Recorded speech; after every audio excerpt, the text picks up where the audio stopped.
পেট করে খা, ধর খা খা।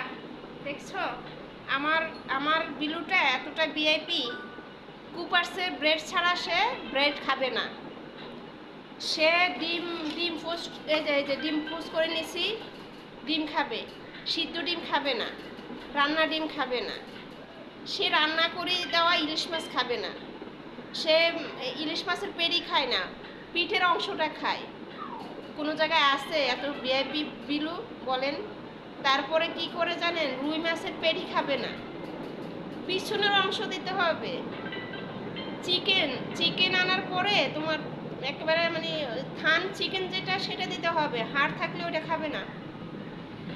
বিফ আনলে বিফের একদম মানে নরম একদম খাঁটি যে মাংসটা সেটা সেটা খাবে।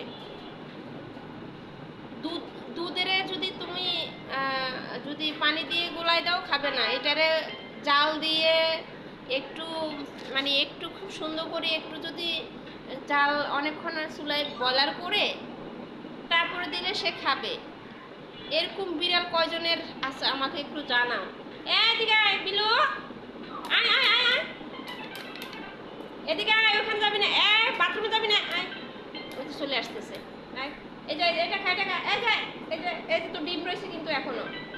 হ্যাঁ যাবি না, ওখানে যাবি না, মাই দেবো, দাঁড়া। দেখছেন কথা বললো শুনে। এখন ওকে আমি 1 থেকে প্রায় 100 পর্যন্ত শেখাচ্ছি প্রতিদিন। সেটা এখন ক্লাস করাবো।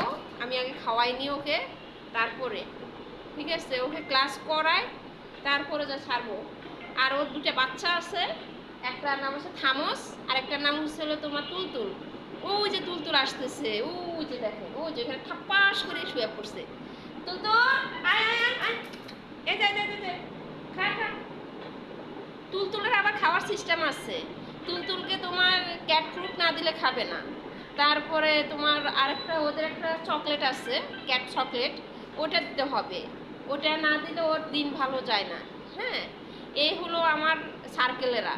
এই সার্কেলগুলোকে নিয়ে যে আমি কী করি, এদেরকে রেখে কোথাও যেয়ে বেড়াইতেও পারি না, খুব কষ্ট পাই।